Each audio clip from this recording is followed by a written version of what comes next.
Audio Jungle.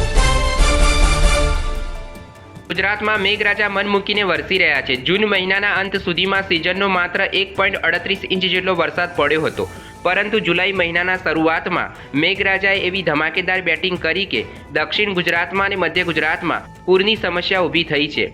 વરસાદના રાઉન્ડમાં મોરબી અને સુરેન્દ્રનગરમાં ભારે મેઘ ખાંગા થયા છે, તો સુરત, નવસારી, વાપીમાં મેઘ તાંડવના દ્રશ્યો સામે આવ્યા છે।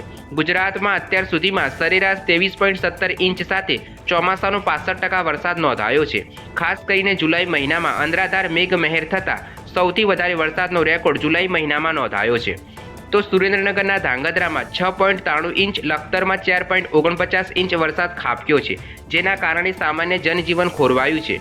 મોરબીમાં 7.78 ઇંચ, ટંકારામાં 7.64 ઇંચ, હળવદમાં 6.5 ઇંચ જેટલા વરસાદના કારણે તારાજી ફેલાઈ છે। મોરબીમાં વરસાદની શરૂઆતમાં સિઝનનો 50% વરસાદ નોંધાયો છે।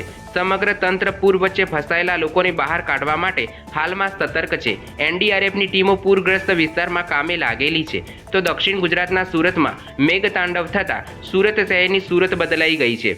સુરતમાં પૂરની સ્થિતિમાં દેશની આર્મી સેનાને ઉતારવામાં આવી છે। તો ચોમાસાની સિઝનનો 65% વરસાદ જુલાઈ મહિનામાં જ વરસતા અનેક ગામો સંપર્ક વિહોણા બન્યા છે।